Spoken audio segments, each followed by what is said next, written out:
Welcome to my madness, ladies and gentlemen. Quick little video today. Going to be taking a look at the new DC Direct animated series Two-Face. Of course, put out by Mcfarlane. These are basically just redos of old, DC Direct stuff that came out several years ago. Although not that long ago, to be honest. I still remember here in the last couple years, you could find these at GameStops. And so he's just redoing these. We saw the first wave. This is a part of the second wave that's come out here.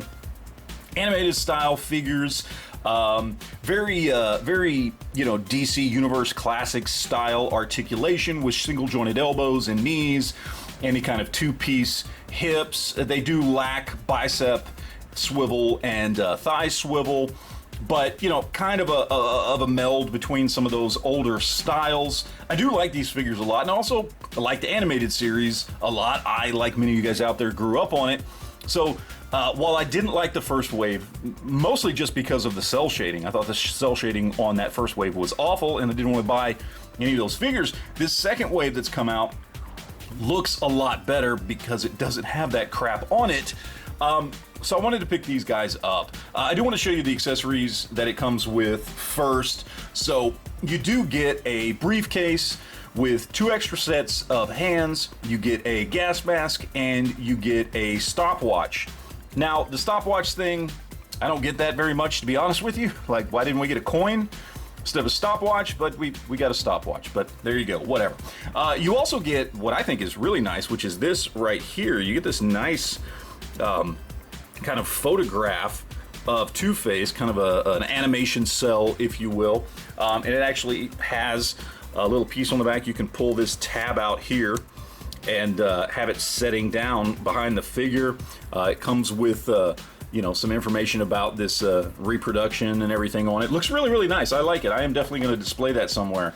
I'm not a fan of like when Mcfarlane puts cards, like trading cards and things like that in there. I usually just throw those away, but that I actually do like. And then we get to a very, very important accessory for this guy, which of course is the stand. And the reason this is so important, and it actually is a really nice stand, but the reason this is so important is with these animated style figures, I don't know if you can tell, very, very top heavy with tiny little feet. It took a lot to get this dude to stand just perfectly here without falling down. If I do pretty much anything, he's going to take a tumble.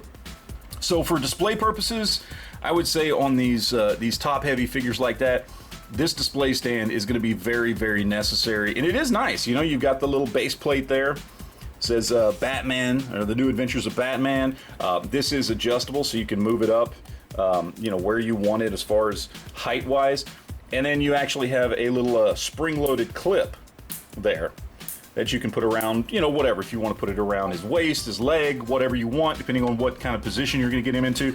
So I think it's actually a really, really nice stand. Now, as far as the figure itself goes, it is pretty simple. There's no torso articulation at all on this guy, and we have those kind of old school, DC UC hips. So you get forward, and then you get that kind of out to the side with these guys. Which there we go. All right, and it's got some detents in there, so you can kind of get that out. Maybe warm these guys up before you go and moving that stuff around. We do got the ball joint shoulders, and then you've got the kind of single jointed elbows that on this guy only comes up to there, but then you've got rotation on it as well. But I didn't buy this thing because I'm going to put it in crazy positions. I got it because I think he just looks really, really cool. It's a great representation of the character from the animated series. I think it looks great. They did a great job on that head sculpt. The overall look of the figure looks great. I really dig it, and he's probably just gonna sit there like this on my display. Now, it's gonna give you some size comparisons here. If we look at Mcfarlane's other stuff, obviously, no way. That doesn't fit at all. We look at like some DC Collectibles Essentials stuff, which I love this line, but again, it is a 7-inch line, so not gonna work well there. Then we get into like DC UC stuff. And I think that works pretty good. They're pretty, it's, it's a little bit bigger. The DC UC stuff is a little bit bigger. They're both, I believe, technically supposed to be 6-inch scale figures. DC UC skews more towards Marvel Legends size in that 6.5 inch scale, whereas this is like a true 6-inch scale figure. And we'll put it with my SH Figuarts Joker, and look, there we go. He takes a tumble right there. But if we put it with the SH Figuarts Joker there, if we can get him to stand up, there we go. You can see that looks much better. So he is true 6-inch scale in that regard, and so you're gonna have to know where to put him in your collection if you want him to fit in with different figures. But I would say anything in the 6 to 6.5 inch scale, he'll probably work for display purposes. It's probably gonna look fine. But yeah, there's not a lot going on here other than just a really cool looking figure. The articulation ain't great. You're gonna need a stand to get him to stand up. He does come with some cool accessories, but nothing crazy, just a couple extra sets of hands, gas mask, stuff like that.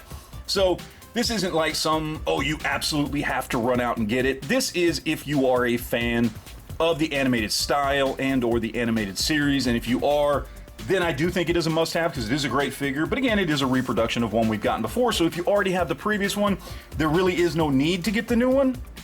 I don't have any of those DC Direct animated figures. I did see them quite often all the time back in the day at GameStops and places like that. I never picked any of them up. I should have, because if I had, I wouldn't have to pick them up again now. But they are great figures, and if you like the style, it is definitely worth picking up. These things are running about 25 bucks a piece, give or take, depending on where you pick them up. You know, so standard entry-level price for action figures, I think that's perfectly acceptable. So yeah, all in all, I think it is worth it. I think it's a cool figure. I think it's done well for what it is. This isn't some sort of SH Figuarts level super articulated figure. That's not what you're going to be doing with this.